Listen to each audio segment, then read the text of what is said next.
Oh guys, pangako, walang iwanan na. Oo naman, walang iwanan. Group hug. Tara na guys, paggabi na, uwi na tayo.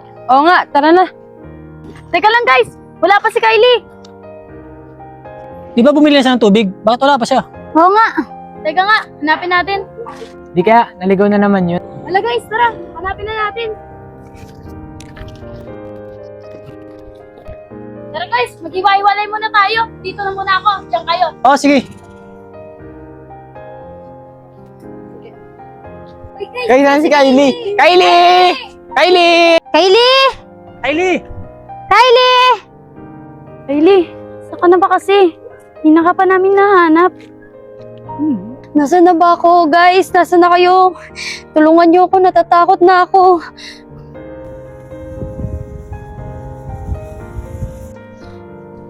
Oh, Kylie, ba't yung umiyak? Hindi ko maalala. Hindi ko maalala yung daan. Anong hindi? Eh, malapit lang to sa tinatambayan natin. Kanina pa ako paikot-ikot. Hindi ko sila makita. Huwag ka nang umiyak. Nandito na ako. Kaya hatid kita. Saan? Saan mo kaya hatid? Ano ka ba? Hindi sa inyo.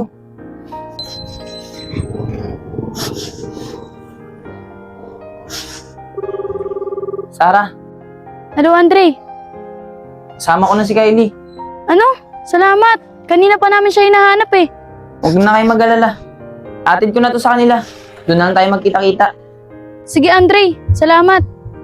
Sarah, wala. Di ko nakita si Kylie. Wala guys, di rin namin nakita si Kylie. Okay na guys, tumawag sa akin si Andre. Nakita na daw niya si Kylie. Tara na guys, hahatid daw ni Andre si Kylie sa kanila.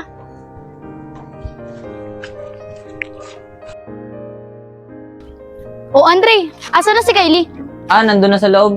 Sabi ko, magpahinga muna siya. Ano ba nangyari? Oo nga, Andre. Bumili siya ng tubig, tapos nawala na siya. Kaya nga eh. Sa totoo niyan, hindi ko din alam. Nakita ko na lang siya. Naglalakad, tsaka umiiyak. Ano? Ba't naman siya umiiyak? Sabi niya sa akin, di daw niya matandaan yung daan. Bakit naman, Andre? Basta, nung nakita ko siyang umiiyak, di niya ako kilala. Siguro sabihin natin sa mama niya na ipa-check up siya bukas. Siguro nga, tama yun. Ako na magsasabi sa mama niya. Tara na, balikan na lang natin siya bukas. Sige, tara.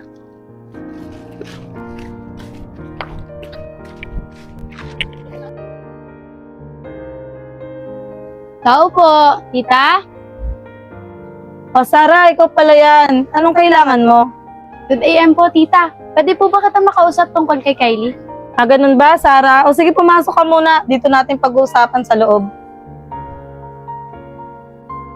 O Sarah, tungkol naman sana ang pag-uusapan natin. At anong problema kay Kylie? Ayun nga po, tita. Napapadalas pa ba yung makakalimutin niya? Ganun ba? Hindi kaya napapagod lang si Kylie? Iba po, tita. Baka pwede ipa-check up niyo po siya. Ganun ba, Sarah? Salamat at sinabihan mo ko. Huwag ka mag-alala, ipapacheck up ko siya. Sige po, tita. Salamat po. Balitaan niyo na lang po kami. O sige. Sige po, tita. Una na po ako. Salamat po. O sige, mag-ingat ka. O Kylie, kamusta lakad niyo? Okay naman. Sabi ng doktor, tawagan niya na lang daw ako para sa resulta. Sana okay ang lahat. Sana nga eh. Ano ba kayo? Normal yan. Salamat sa inyong lahat ha. Sus, ano ka ba? Para sa mga kaibigan mo kami, di ba? Pwede ba maupo ka muna? Tama siya. Salamat guys ha. Hello po. Sino po ito? Hello, ito po ba si Kylie de la Cruz? Opo, ako nga po. Sino po ito? Ako si Dr. Suarez ng Medical Health Center. Pwede ko bang makausap guardian mo? Wala po kasi ako sa bahay eh. Pwede po ba sa akin yun na lang po sabihin? Bes, loudspeaker mo. Since ikaw naman ang pasyente, sige. Base sa nabasa ko sa mga test mo, ikinalulungkot kong sabihin na meron kang early symptoms ng Alzheimer disease. Po? Ano pong ibig niyo sabihin? Meron kang sakit na konti-konting makakalimot, kaya kailangan mo bumalik dito next week para mabigyan ka ng gamot. Ganun po ba, Dok? Sige po, Dok. Sabihin ko na lang po kay Mama. Anong sabi, Bes? Anong sabi? Ano daw sakit mo? Alzheimer's disease, guys. Unti-unti ko nakakalimutan na lahat. Bes, siguro pati kami. Maaari mo rin makalimutan.